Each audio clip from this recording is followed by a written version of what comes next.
Hi, I'm Chris Ignacio, and on behalf of the Asian Cultural Council, I'd like to welcome you to East-West Fest. East-West Fest is a celebration of community coming together through art, giving ourselves permission to experience and express joy, and unapologetically taking charge of our own stories. For 4 nights, we celebrate storytelling, through words, beyond words, and through food, culminating in a discussion with ACC alumni, Pulitzer Prize-winning author Viet Thanh Nguyen, and multimedia artist Tiffany Chung. Our program this evening is curated by The Song Collective. From epic retellings of literary classics to slick hip-hop melodies, these stories explore the complex multitude of voices and experiences that inform what it is to be Asian in America. We hope you enjoy, and please don't forget to subscribe to our YouTube channel for more content. Once again, welcome to East-West Fest.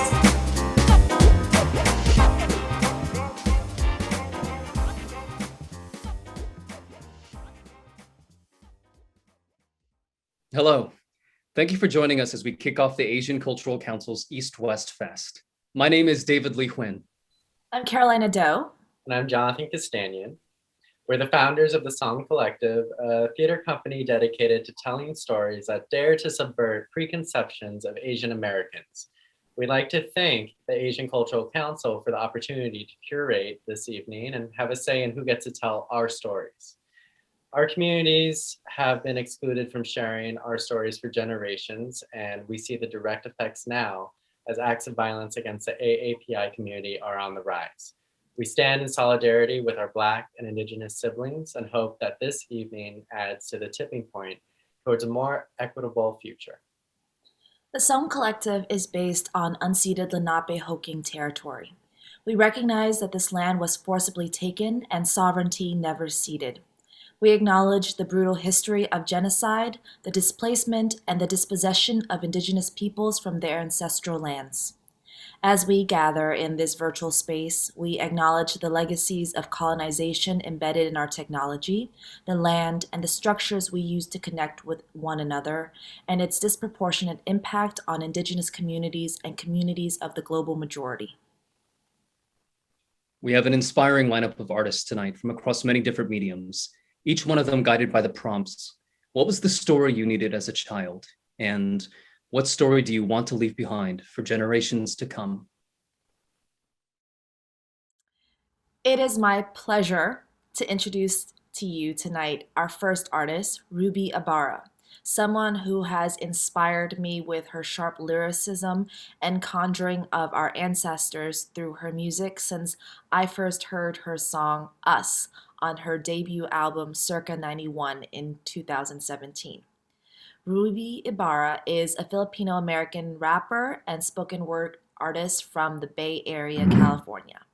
Ruby has been featured on notable publications such as NPR, Huffington Post, South China Morning Post, BuzzFeed, XXL Magazine, and was featured in a Grammys MasterCard commercial and campaign with SZA. Tonight, she kicks us off with her singles Here and Someday. Peace, y'all. My name is Ruby Ibarra. I want to say thank you so much to the Asian Cultural Council and the Song Collective for allowing me to be part of today's event. I hope y'all enjoy my set.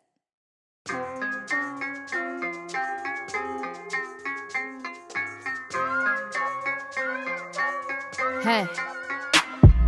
No need for introduction, you hear and you know why. Nose dive into an era with the beats of lo-fi. Put my face in the book cause my people are profiled. Erase from the books and my people are told lies. Sky's the limit, go fly, Cali gloomy, go high. I mean back in 05, but in you I grow wise. Surprise with growth thighs, double dose of broke lies. We dove in those sides to lose and hope it goes by. I got Bam to my left and Erica right. Here to giving you America like Erica right. Try to take my title, never will to inherit the rights. That Club City's finest, put me on the 5 list. Killer up the lines, cause I color like your iris. Hunger in my eyes, just everything that I risk. Killer with my tongue, every time I spit a free. But the work is never done, and believe I'll never leave, cause I'm here.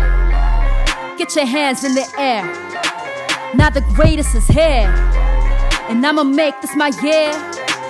Cause I'm finally here. Yeah, I'm finally here. yeah, I'm finally here. Yeah, yeah, I'm finally here. You call yourself a rapper, talk less and take notes. We slay sheep, respect those who praise, keep a next toe. Take beats to flex, throw finesse these to bless those. Say feet, say test hope, we say peace, but stay woke. Leave you cat's face. To the point I catch praise, rhymes turn to catchphrase till it starts a cascade. Product of Mac, Dre, Wu-Tang and Andre. Break beats on beat tapes and break next we press play. They say we from the slums where the heroes never won. But people always sung, brown faces of the sun. Skill the Satan with my tongue. Fuck the spinning from the stages, I'm rotating around the sun.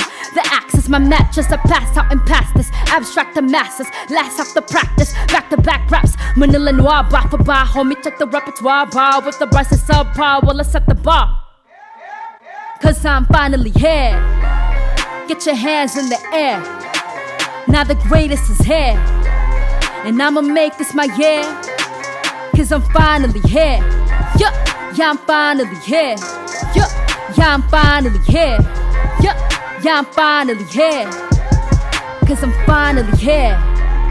Get your hands in the air. Now the greatest is here. And I'ma make this my year. Cause I'm finally here. Yeah, I'm finally here. Yeah, I'm finally here. And I ain't going nowhere.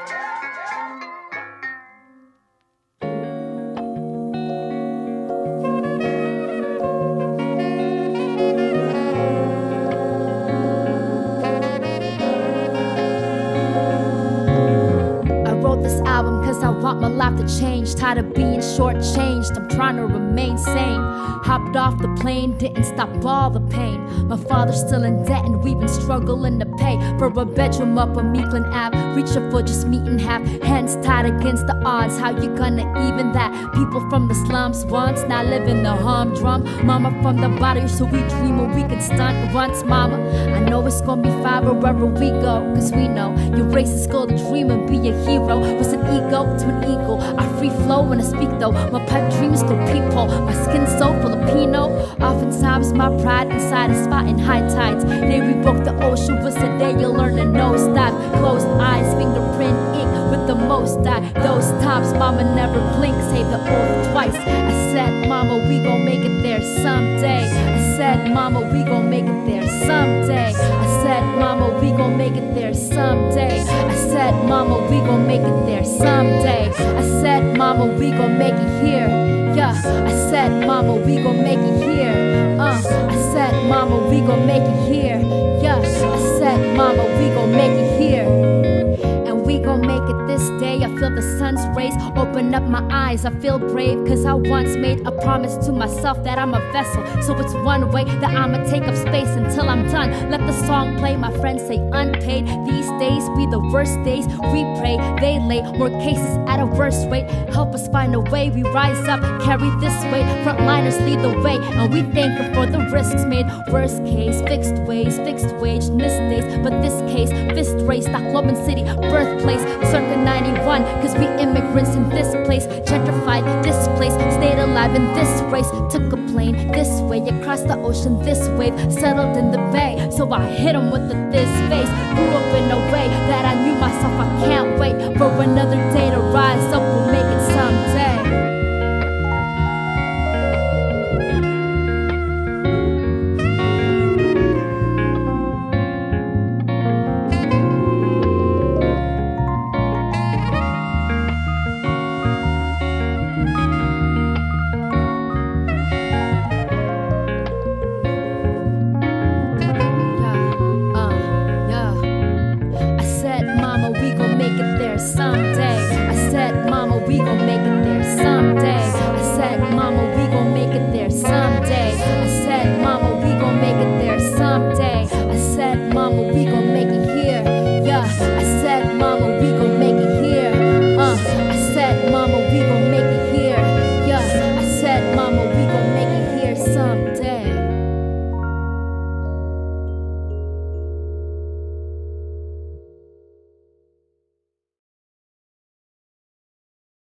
Sarah Porkolov is a Seattle-based artist, activist, and creator of The Dragon Cycle, a trilogy of plays honoring her family, 3 generations of Filipino Americans descended from gangsters and karaoke, fighting to survive, thrive, and love.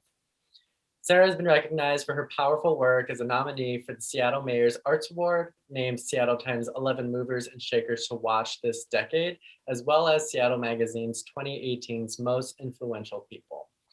She's set to make her Broadway debut in 2021 in the official revival of the musical 1776. Tonight, she shares with us Dragon Mama, the second play of her Dragon Cycle, which is built around Maria Pokolov Jr., the eldest of the second generation. Dragon Mama traverses 25 years of Sarah's mother's life filled with queer love in a barren land, a dope 90s R&B soundtrack, Filipino gangsters, and ghosts.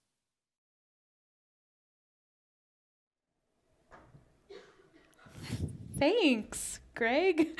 I'll check it out.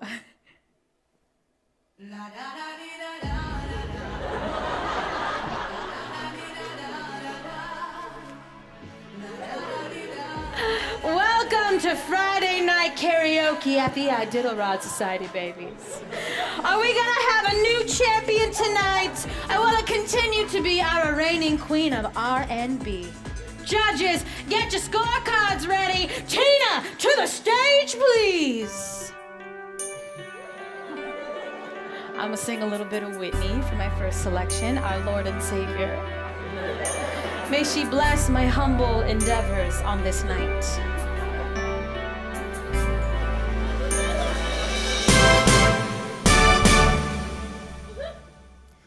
Share my life, take me for what I am, 'cause I'll never change all my colors for you.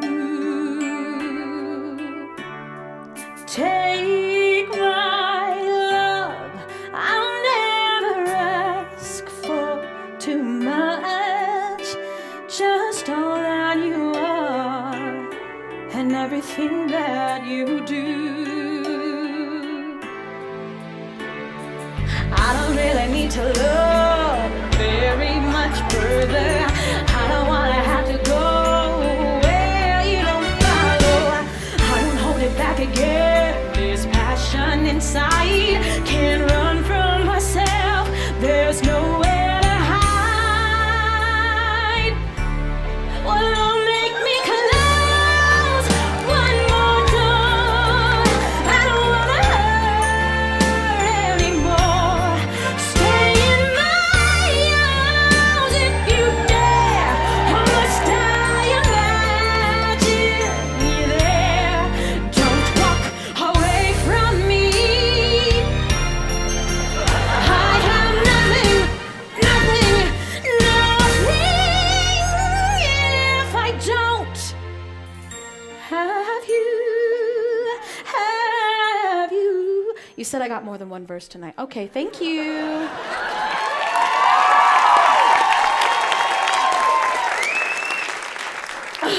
Wow, that was incredible. Hi, my name's Maria. Hi, Maria. My name's Tina. Tina! Wow. God, well, you sound just like Whitney. I mean, oh my God, blow my mind. You even look like her. Oh, why? 'Cause I'm black? Yeah.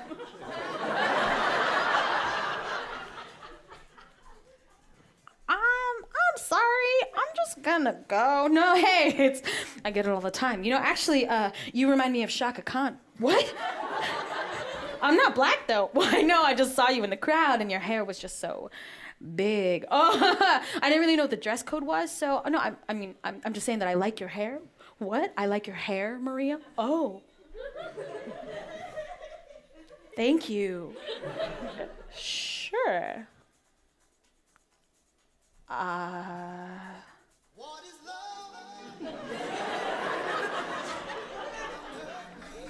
Would you like to dance, Tina? Yeah. Okay. So, how long you been singing at this club for? Every Friday for the last 2 years. Whoa, that's crazy. This is my first time here. Actually, my first time in Alaska. Oh, your first time. Hey Maria, did you know that this is a what? Did you know that this is a gay club? Oh, a gay, because like sometimes people wander in and they're like, whoa, what is this place? And I just want to be sure that you know that this is a gay club. No, I know it's a gay club. I mean, I'm gay. Oh, are you gay, Tina? I'm so gay. Great, yeah, great. Awesome. So, what brings you to Anchorage, Maria? Oh, I'm working on the fishing boats. Oh, wow. I hear that's pretty hard work. Oh, yeah, it's really hard work. But I like it. I'm saving up money to bring my daughter up here. Oh, you got a daughter? Yeah, but I'm still a lesbian. Oh, great, yeah.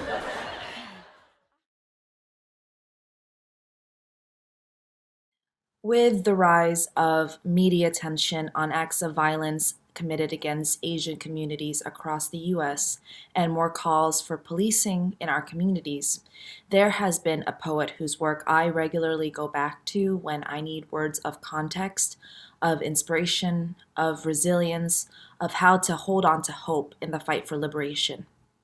Bao Phi's poems remind me that we can be and must be united in our struggles to build a better world for our children, and that in telling our stories, we take one step closer to realizing that world. I'm Bao Phi, father, poet, children's book writer, Vietnamese American, raised in Minneapolis. Thank you, Song Collective, for putting this together and allowing me to be a part. I'll be reading my poem Alternate Reality, or A Narrow Opening. I wrote this poem many months ago during this spike of anti-Asian hatred and violence.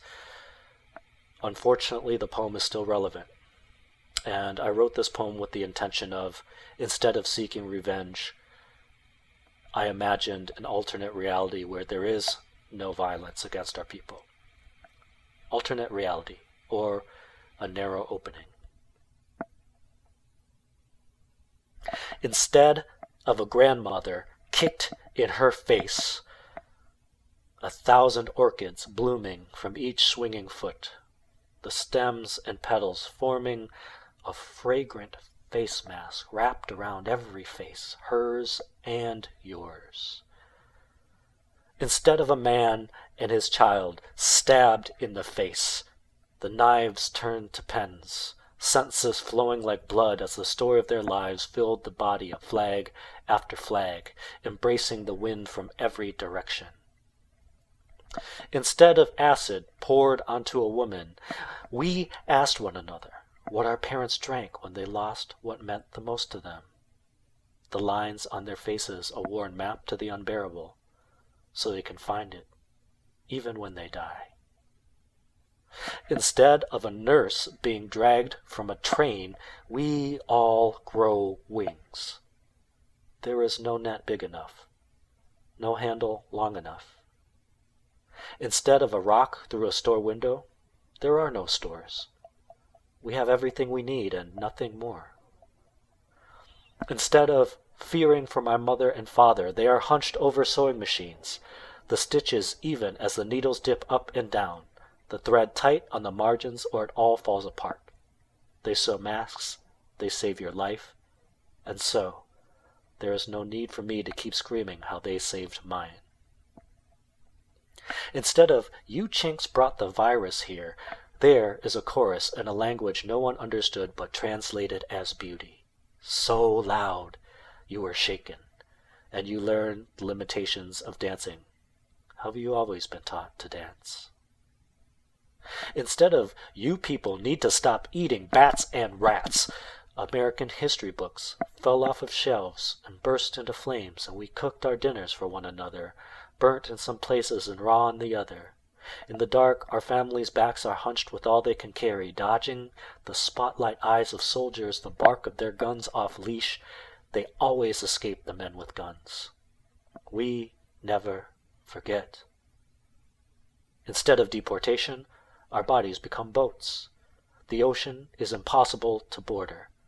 The flags sink to a place where there is no light to see the sigils. We are all water, so we be like water. Here, mothers don't need dead sons or daughters before they are heard. The doctors and nurses don't need to stand in front of trucks as if they were tanks. We don't need to celebrate a day that a child isn't shot at school, because that is every day. The drones drop only bread. The combat boots float meaninglessly over the necks of our fathers. The bigots are too busy with therapy to pay us any mind. The police bullets all miss. The hottest flame is in your kitchen. Lovers are never the chameleon color of bruises. You could lean down close to the face of the dying person whom you love, say goodbye to their very last breath. It's not science, but rather science fiction, that the landmines are not landmines, but seeds. And like flowers bursting from the soil after the winter, you are an explosion in bloom. And our elders look at their grandchildren the way a person looks at the rainbow after a tornado has taken their home, bit by bit, away into the very same sky.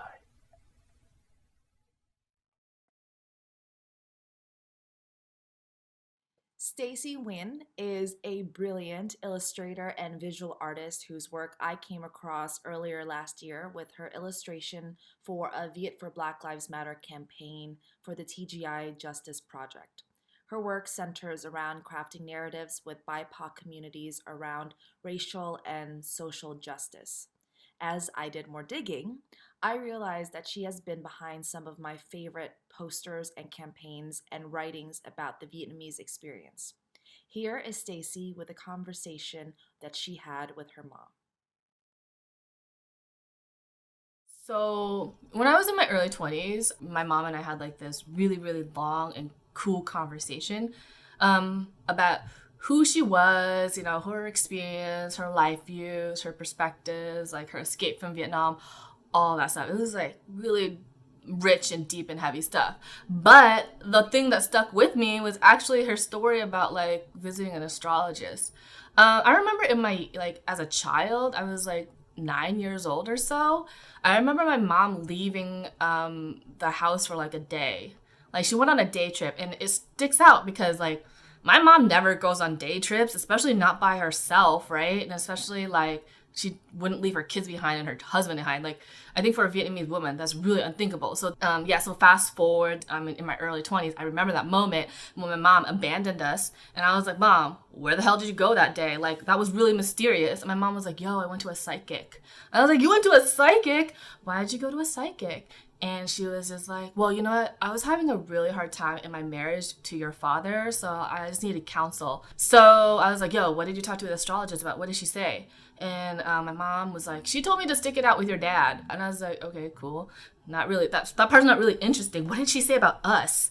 And my mom was like, honestly, I barely talked about you guys. I was really mostly just interested in like the shambles of my marriage. And I was just like, no, for real. What did she say about us? Like, give me the morsels. And my mom was like, I don't know if I should tell you. And I was like, tell me.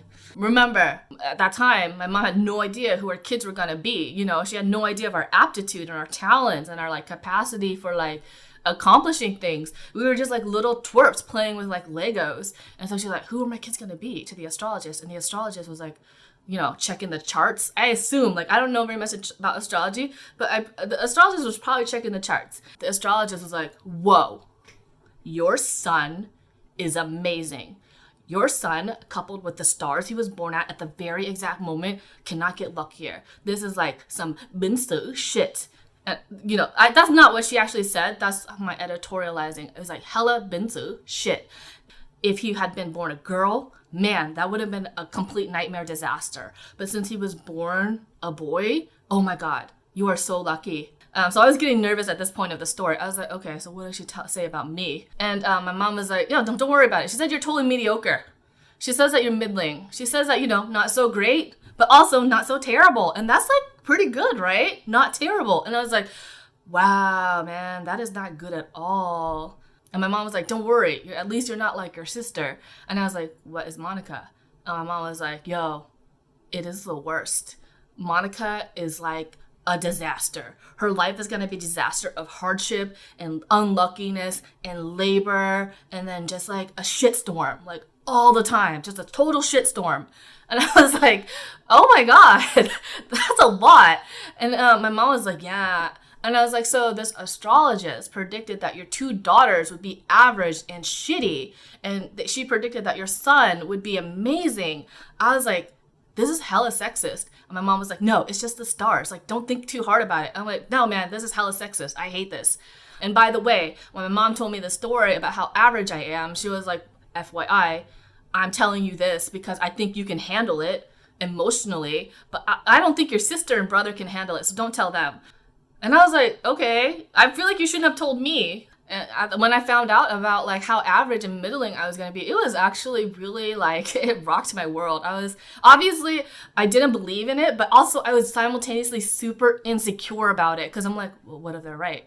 Like, what if I'm the idiot that has no idea like how future gets foretold and I'm just fighting something that's inevitable. I think about it like once a week, you know, when I experience a little modicum of success in work, I'm like, showed that astrologist.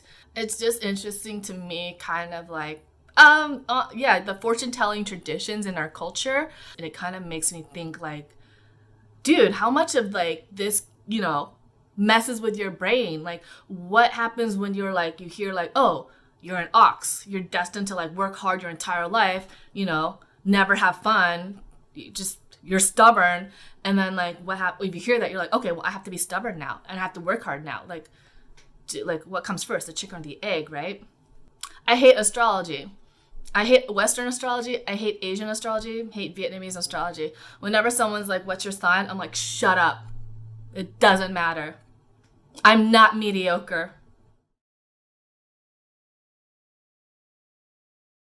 Up next is a woman whose work I'm a huge fan of.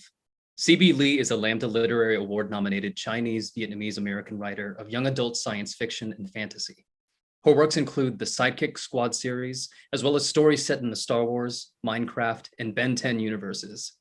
Her work has been featured in Teen Vogue, Wired Magazine, and Hypable. Tonight, she'll be sharing an excerpt from A Clash of Steel, a Treasure Island remix, a new adaptation of the literary classic Treasure Island, set to be released September 7th, 2021. I take another gulp of the rice wine. Our plates are scraped clean, and the tiny table bears the greasy remnants of the dishes we've eaten. Braised pork belly and fragrant steamed rice, and spicy garlic chives and scallion pancakes. An's cheeks are flushed with excitement, a dusky pink sweeping prettily across her brown skin. The sound of patrons laughing around us is lively as they drink and laugh over games of dice. Everyone is crowded together, and An's knees brush against mine under the tiny table. My cheeks burn, and I tell myself it is the wine, but that feeling again raises its head, making itself known in the deep, unbidden yearning in my heart that I have never yorsed. The simple touch seems at once too much for the warmth of her, and I both want to move away from the intensity of it and also to linger in this moment forever. More wine? I nod, and An empties the rest of the flagon into my cup. I feel lightheaded and euphoric. I want to ask my new friend if we can meet again when she's back in port, or if she'd like to come back to the Pearl House sometime to visit me. But bringing it up seems like a definite end to this wonderful day. The stool I'm sitting on is small and unsteady, and I should be unbalanced, but between the wall and the warmth of An next to me, I feel comfortable enough to let my mind wander and my body relax. Of course, I am the greatest smuggler who ever lived, the man behind me insists, his liquored breaths drifting over to where we sit. You couldn't smuggle a chicken over the number you've listed on your manifest, the stout woman says next to him, taking a swig of her wine. Every time we come into port, it's yes, sir, this, and of course we have this paperwork, that. Because I'm sneaky, his companions roar in laughter. Stop laughing. Tell Changshan about the time Changshan raises her eyebrows. Please, Wang. You can barely handle the legal goods we bring in, let alone anything under the table, she scoffs. The other people at their table agree. Smuggling is not what it used to be, with all these damn Qing Navy soldiers crawling everywhere, Wang growls. Every port on this river and anywhere in the sea, I turn and see one of their damn ships. You know that many of the high-ranking Navy captains used to be pirates, another man says, his face worn with scars. That's how they know all the good hiding places. That's a silly rumor, Changshan says, scowling. They all break into a chorus of disagreement until another flagon of wine arrives and Wayne starts boasting again, claiming his place among the best thieves and pirates. Zheng Yisao, now that was a pirate, Changshan says. She speaks with the practiced air of someone who has told many an exciting tale, and our corner of the tea house grows quiet as she begins. Many years ago, the South China Sea was not as it is now, patrolled by the Qing Navy and their tariffs and endless nuisances. It was a time where merchants and fishers and rogues took their own fortunes into their hands, where the laws of the empire could not touch them. And there were many fortunes to be made in the rich bounty of the seas, and of course, the taking of those prizes from others. The Red Squadron was one of the first fearsome fleets, amassing followers and striking fear into the hearts of many, including the Jia King Emperor himself. But it wasn't until Zheng Yisao married and joined Zheng Yi at the forefront as a formidable leader that the fleet became the legend we know it today. She pours herself another cup of wine, taking a long gulp. As Changshan goes on, I'm awed by the idea of such a powerful woman. Changshan talks about a time when more villages paid tribute to the pirate fleet than to the emperor for their own protection. Whatever became of them, someone asks. The pirate generals retired, many of the crew returning to their former lives as fishermen and sailors, the storyteller says. And Zheng Yisao, I ask? She vanished. Some say she took her wealth and left the sea forever. Some say she continued to operate in secret, for not even the Qing could stop her. There hasn't been another force like the Red Squadron since the entire fleet was disbanded. I hear she died, a man in the crowd mutters. I don't think it's possible the way she lived. Ruthless, never fearing to carve out her own path, Changshan replies. She demanded her terms, and I think however she chose to live, that's exactly what she wanted. And the treasure? A man missing his front teeth says, waggling his eyebrows. What about all the treasure they amassed in those years, from the Qing Emperor's own coffers and countless other kingdoms? The tea house erupts into noise again as people argue about what happened to the wealth, but it seems clear that no one truly knows. What do you think? I ask An. Do you think the treasure is still out there? An glances at me, her eyes narrowing in consideration. What does it matter? I bite my lip, thinking of the daring feats in the story, how one woman brought multiple governments to their knees and forced them to accept her terms. I think about choices and the world she defined for herself and wonder what may be possible for me. A small smile dances on the corner of An's lips. She reaches into her jacket and then flicks something at me. It's a warm, solid piece of metal, the size of a coin, but it doesn't bear the seal of the Daogong Emperor. It's engraved with a dragon, its long serpentine body circling the hollow center. Intrigued, I examine it for a moment before handing it back to her. What's this? A protection token from the days of the Red Squadron. Fishers and merchants could purchase them to guarantee safe passage. Zheng Yisao was real, but that was 20 years ago. The great pirate fleets are all gone. Nothing but petty smugglers and thieves trying to make a living now. We walk down the street, and I'm unsure of where we're going, if I'm leading the way or if I'm following her somewhere. The night sky twinkles above us, and there's a strange lingering sense that I need to say goodbye. But I don't know how to put into words how I'm feeling, how this day spent with her has felt like something out of a dream I don't want to end. Stars blink in the night sky, almost as if they're in conversation with the lanterns flickering throughout the city. We are alone on this empty street, and I want to reach for her hand. An glances in the direction of the docks, and then back at me. A brief thundering of my heart dares to hope that she doesn't want to say goodbye either.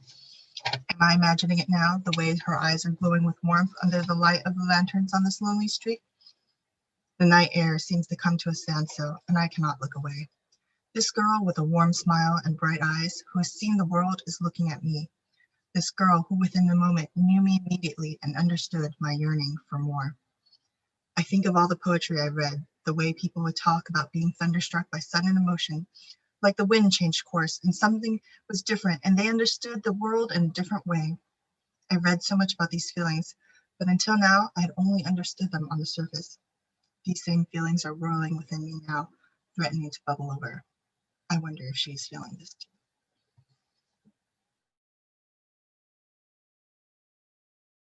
Our next performance is from Hollow Wave, written and performed by actor-dancer Anu Put. Anu has performed her autobiographical one-woman show across the country, including off-Broadway at the United Solo Festival. Hollow Wave tells a story of pain and joy through dance and poetry, deftly weaving serious subject matter into the larger narrative of finding and embracing one's unique voice. In Anu's words, I want to speak to those survivors who think their trauma is not as important as others because it's not as bad. I want to encourage them to validate their stories as I have tried to do mine. Though specific to my body and my experiences, this story is for anyone moved by courage over fear, by love over loss, and by hope over darkness.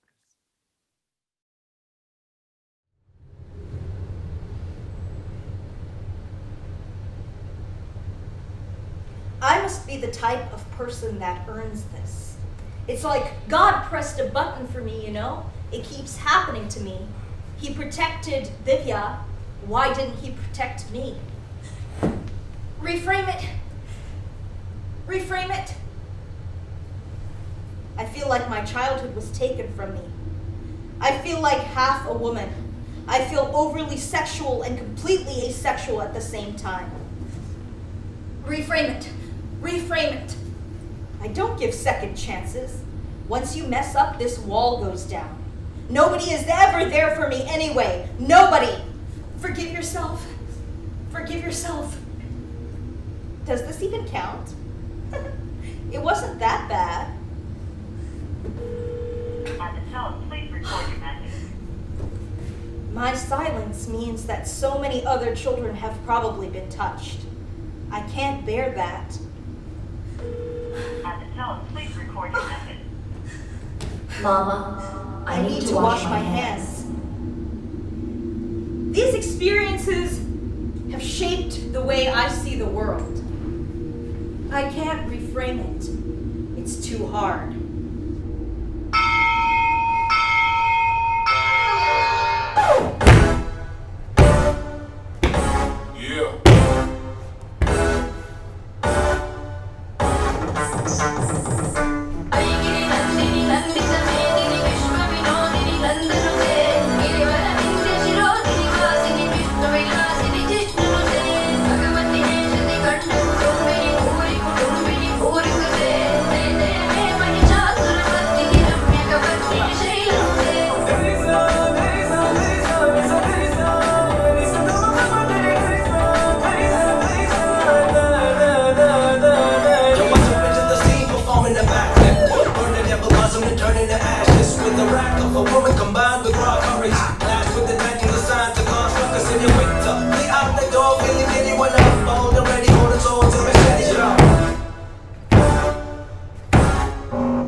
Hi, Dad.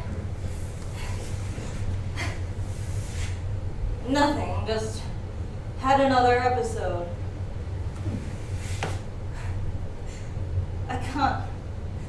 I can't move. I don't know where it is.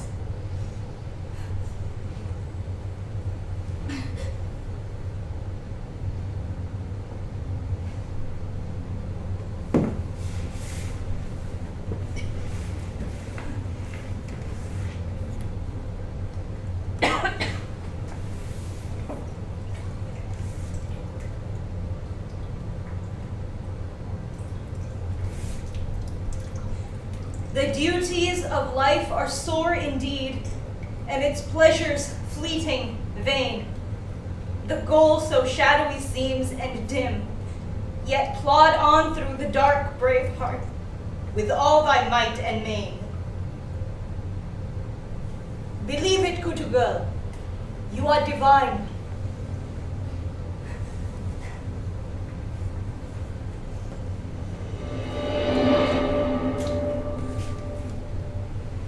Hi, I'm Anu Bhatt, and I am my own person.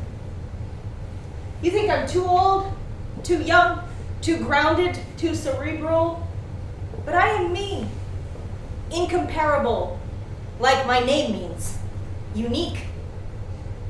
And I will make my own way.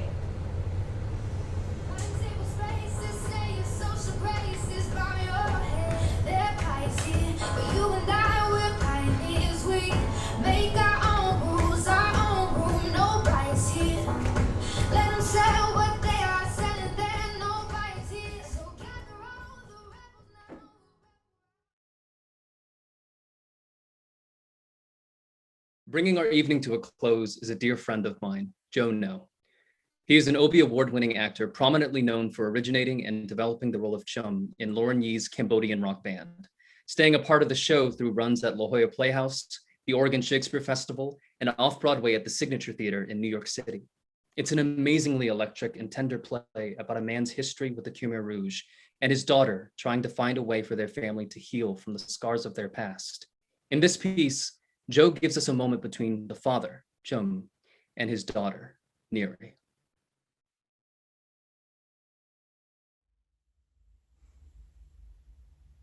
Do you know why I stopped taking you to go to see the Sox? We get to the 7th inning stretch and you gotta go.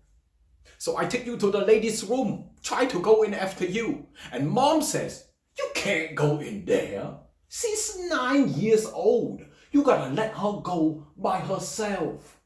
And I say, Dee, what if she don't come out? What if I lose her? That's not gonna happen. Dee, you don't know. All my life, I lose people. All my life, they go. I think you see me for who I was, what I still am. You're not gonna want me no more. And I think to myself, wow, that is the worst thing that could happen. But I was wrong. Real worst thing. Not I lose you, but you lose yourself.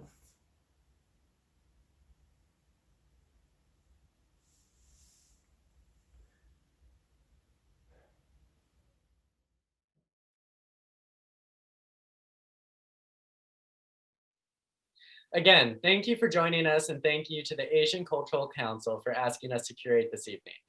If you'd like to learn more about the performers, their information is available through the ACC, and you can find out more about us on Facebook, Instagram, Twitter, and our website, thesongcollectivenyc.org. Thank you. Have a Bye. good Bye.